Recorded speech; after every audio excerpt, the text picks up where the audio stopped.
Well, hey everybody, very excited about this significant Sunday, and I'm just buzzing for this beginning. I mean, I think you should take pictures today and just be like, here it began, these are the moments where you can look back and be like, okay, I was here, I was there at the very first pre-gathering, pre-launch Sunday. Very excited. Okay, for the next 9 weeks, what I want to do is have a special, I don't know what we call this, teaching necessarily, but like special vision casting aspects to these gatherings, where I'm going to talk through 9 very specific things that are connected to what we're trying to do here as a church, what we're trying to build, what we're trying to create, what we're inviting you to be a part of, and what we're inviting Paisley to be a part of, and for you to help us to build. So yeah, that's the aim as we get ready for Launch Sunday. Here's what we're trying to do. Please help us build. Please help us build this thing. Obviously, if you've been around church for a long time, Rehope for a long time, you've heard the word reawakening. That is what we believe God has called us as a church to be about, to be a place where people are reawakened. What does that mean? People that feel fresh with God, that they feel alive with Jesus from wherever they're starting. Maybe they don't know God at all. Maybe they've been a Christian for years and years and years, but they haven't felt close to God. They've just kind of been doing the Christian thing, or not, or whatever the case may be. But we want people to go from wherever their starting point to feeling more fresh, more alive, more close, more connection to the God of the Bible. I want them to be like, wait, God is not just real. God is here, and I know that He's here in my life. I feel His presence and His closeness. I know that it's not all about feeling, but I want people to feel the closeness and the presence of God. So when it comes to our church, we're trying to cultivate this environment of reawakening, where people, for a long period of time, long-lasting reawakening, we call it, like over the course of their lives, are feeling like they're taking more and more steps closer towards Jesus, and they're feeling the impact of that. Now, I went to a church in London, several years ago, and I was with the kids and Kelly, and we went away thinking about like, that church was inspiring. The worship was inspiring. The teaching was inspiring. We left motivated. Okay, just backing up a little bit. We did this London trip years ago, and we went to several different churches, and we, as a family, we took notes.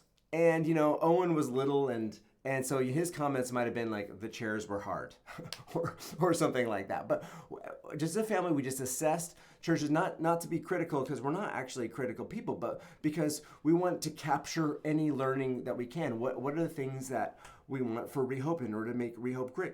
And so anyways, we were at this one, and it was the most inspiring. And so we came away and just like, wow, that is great. In talking about how we would love our church to be a church where people leave inspired. They're like, man, I want to worship God more, or I want to just run after Jesus more. And I that kind of captures what we're trying to build at Rehope, but that doesn't entirely capture it. Yes, I want people to be inspired. But what I want more is I want people to feel like they met with God. And so the word that I'm really seeking is presence. I want people to come into Rehope and be like, God's presence is here. And I walk into the church and I feel God's presence. And I'm like, oh, God is here. God is real. I mean, I think that that's what we all want when we go to church. We all, if we had the ideal church experience, whenever we go to church, we would want to go to a place and we would be like, whoa, God is real. God is here, and I feel like God's here, and I know that God is here. I mean, that's right. And what might that look like? Well, it can have a wide variety of results. I mean, I've seen people come into the church, and they will come in for like the first time, or for on a particular Sunday, and they will just cry through the whole time. And I'm like, oh, they're meeting with God. I mean, I'm not just making this up. I'm not just making up an interpretation of what I think is happening. And I'll talk to them, and they will just be like, I just walked in, and I was like, God was here, and just all the sorrows and hardships of life that they were going through, the agony of life. They just were like, okay, God's here, and He sees me, and so there's just like tears and pouring. Now, obviously, I don't want everybody to come into the church and weep the whole time. Although, if that's what happens, great. I think that's good for some people. Tears isn't the only indication that God's there and meeting with people. Another one is this guy came up to me. It's in this last year, maybe 2 months ago, maybe. And he's like, "Oh, Brian, I love coming to this church, and when you start teaching, I fall asleep. I fall asleep every time." I'm like, "Oh man, I think I'm supposed to think that this is a great thing. Well, let's just hear how the story goes." And the guy's like, "Yeah, I brought my buddy, I brought my friend, and he also falls asleep when you're talking." I'm just still like, I don't know how to respond to this story, but here we're just gonna keep listening, and I'll just see where this goes. And he's like, "Yeah, life is so hard and so stressful, and this is the only place that I ever feel peace. And the peace just kind of comes over me in such a powerful way that I just feel myself relaxing and going to sleep." And I'm like, "Well, okay, that's a pretty good answer. I'll take that."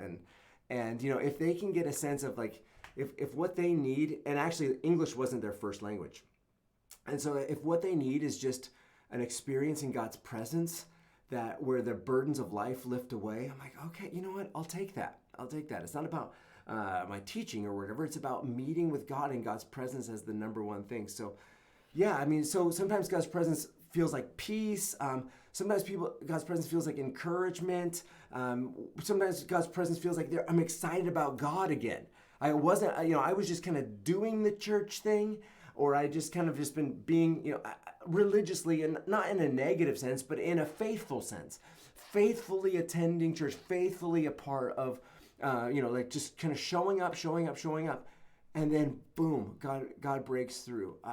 Some of my favorite stories in our journey have been older people who have come into the church after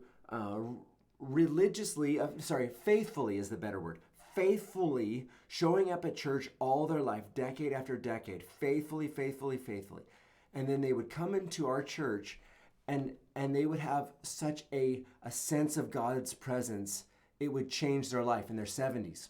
And they would just feel, well, I mean, the word is reawakened. They would feel reawakened. They would feel a freshness with God that they had never experienced in their life. And that makes me so excited that God sees them in their faithfulness year after year, and then He wants to bring about a freshness. And I want our church to be a place where people could have walked with God faithfully all their lives, but now feel fresh with God and close to God in a powerful way.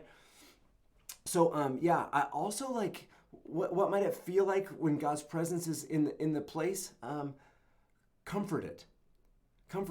I just remember talking to this person who was just like, and they had been through some serious trauma in the last couple of years of their life, and struggling with actually PTSD even and stuff like that, which is, it's life, and life can be hard, and they came in, and I mean, they also had tears, but for them it was just like they just felt like they'd been far away from Jesus for a long time, that He was ignoring them, that there was this break, this disconnect, and they've been a part of our church. They've been a part of our church all through this painful season of their life, but they just felt like they couldn't connect with God. There was a barrier there.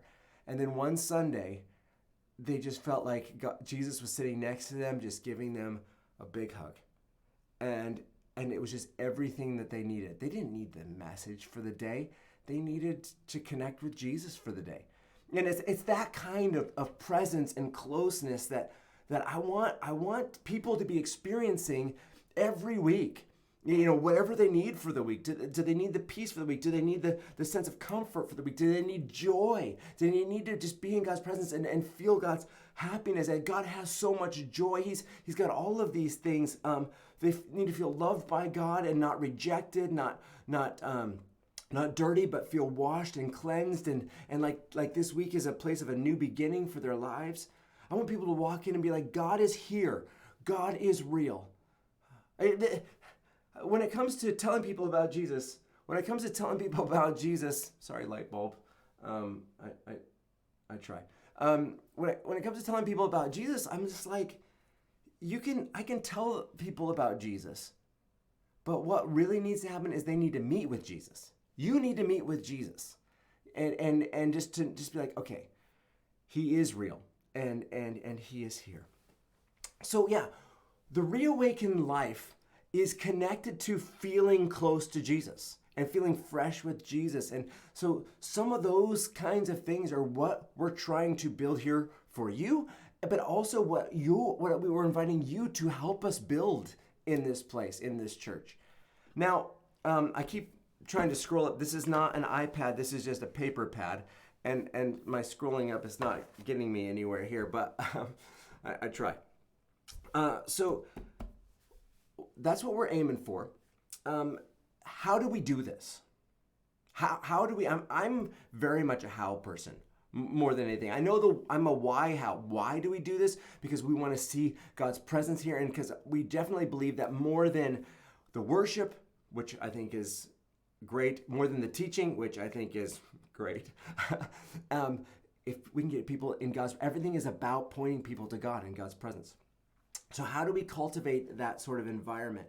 Well, first of all, we have a pretty good starting point here in Paisley. I don't know if you've noticed this, but I was tipped into this like months before we bought the building. A guy visited and he was like, visited Rehope West End and was like, Brian, I've been in that building. And he's like, the thing that I noticed in that building, and you go into that worship space and God's not left the building. Like there is a sense, you sit in there and you're like, whoa, God's presence is lingering in this place. Like it's a holy place. Honestly, friends, I don't know the story. I mean, I've seen, signs or stuff over the year. I don't know why. I don't know what has happened in Rehope Paisley's building's background. But I can tell that God is in this place. And something has been a part of this church's background where there is a lingering sense of God's presence just in the place as a starting point. Now that's rare. We didn't experience that in any other location. But our starting point when it comes to God's presence in this place, he is already obviously present. Now, just before you start being irritated here, if not already, like I know that God's presence is always when God's people are gathered. I know that fact. But here in this place, it can be felt more easily. And I think when we're talking about like feeling God's presence, yes, God's presence is always there, but sometimes it needs to be so obvious to us that it just breaks through this idea of we haven't been looking for it. We haven't been expecting it. And so God's presence had to be so extreme, so obvious, so tangible that we cannot not help but notice it. Our starting point here is great. Like God's presence is here. But also, like, how can we continue to cultivate that and make it more and more strong and more obvious?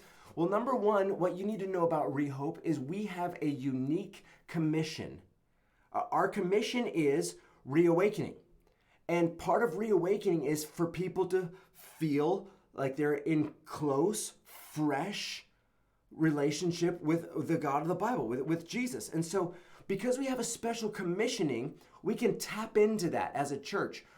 I mean, other churches might say, hey, we exist for this reasons, to reach people for Jesus, or we exist for this reasons to teach people about the Bible. And we have all those in our commissioning, but at the heart of it all is a reawakened people who are fresh with God. And so God's presence is very much a part of that. So we have a special church commission that we can tap into in prayer.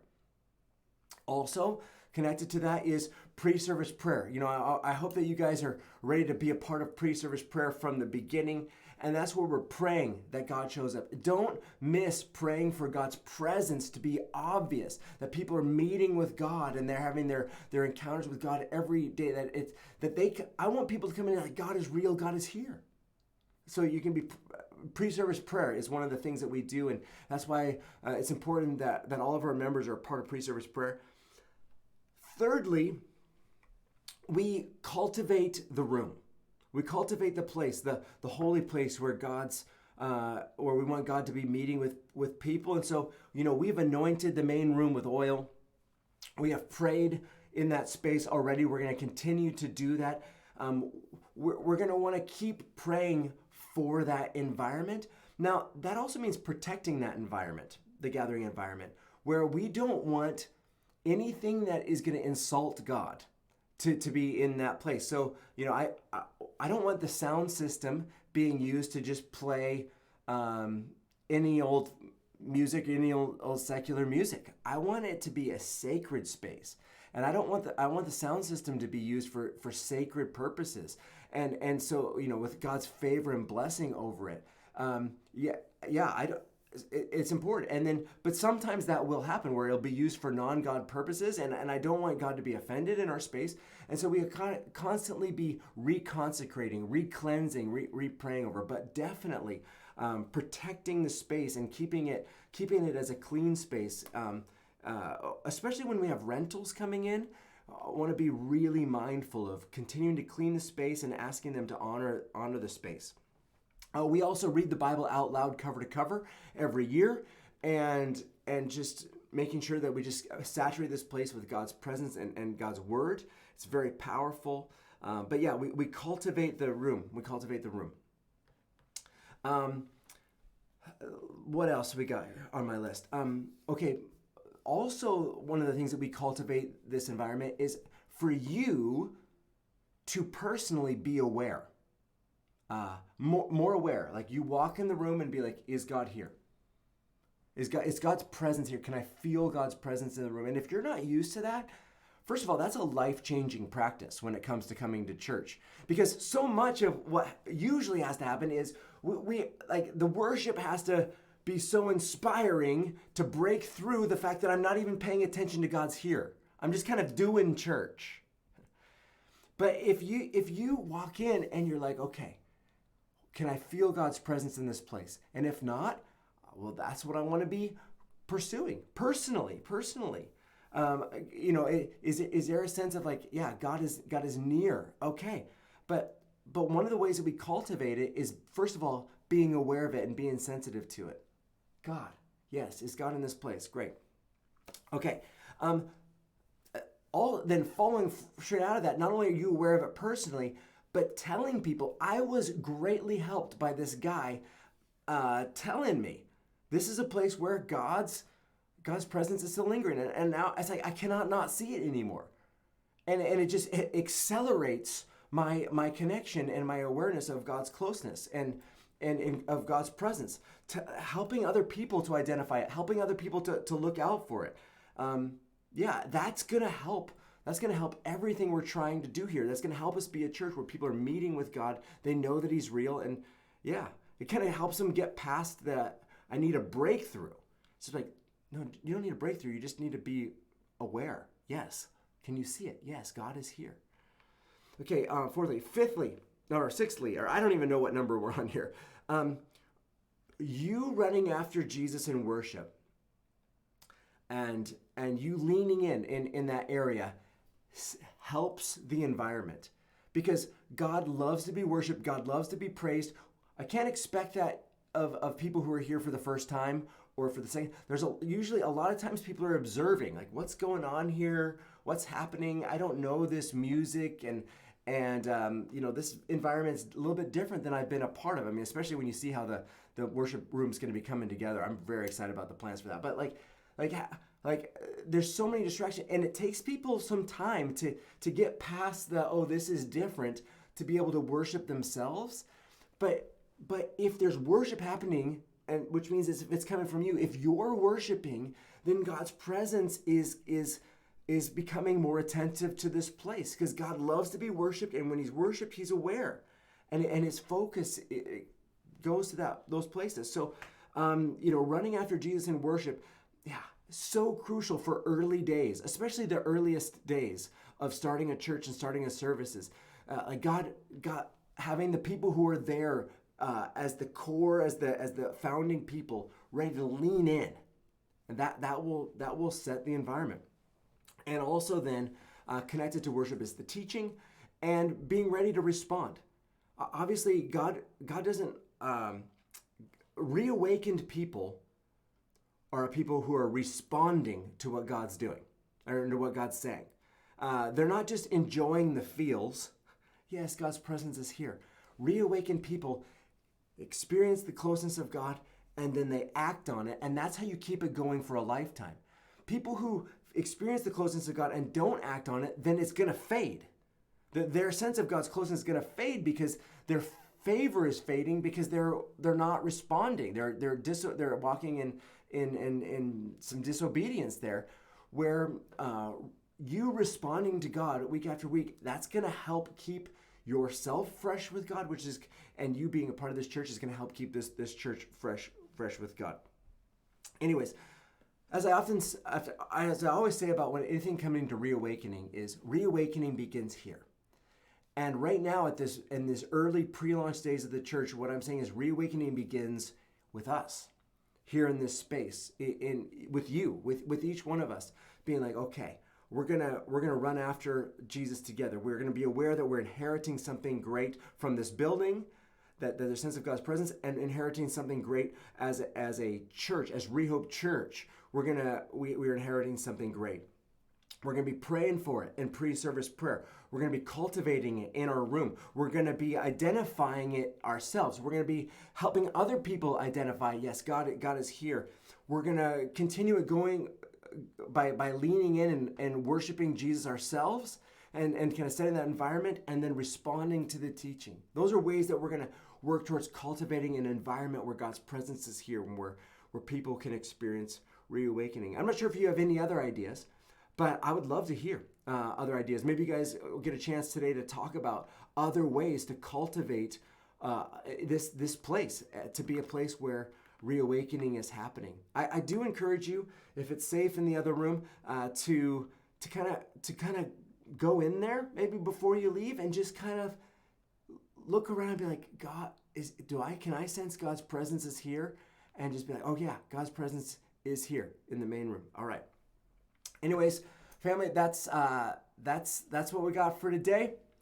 Blessings. Very excited about our launch Sunday coming up, and talk to you soon.